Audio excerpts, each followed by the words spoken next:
Her styles in ancient Egypt were one of the many ways the Egyptians distinguished themselves as a distinctively African civilization.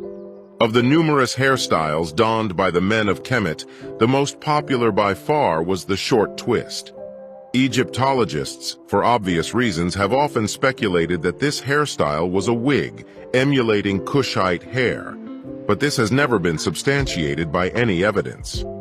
In reality, it is well known that this is a popular hairstyle that permeated continental Africa.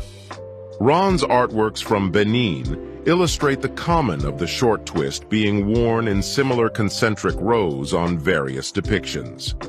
A variation of this style can be found amongst the Afar men of Ethiopia, where the twists are also substantially lengthened.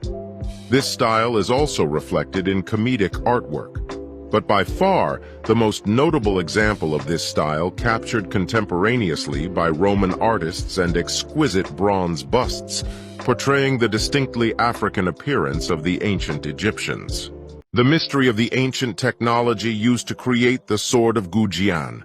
This ancient sword is considered one of the sharpest in the world. It was discovered in 1965 in a waterlogged tomb in China and has been dated to be over 2,400 years old. When pulled out of its wooden sheath, the blade of the sword was still shiny and new, with two extremely sharp edges. In fact, an archaeologist had his hand cut by the sword, even though he only lightly touched the blade to test its sharpness.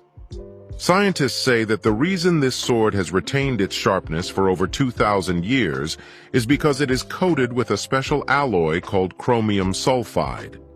Interestingly, chromium sulfide is a rare metal and very difficult to extract because melting it requires extremely high temperatures of nearly 2,000 degrees Celsius.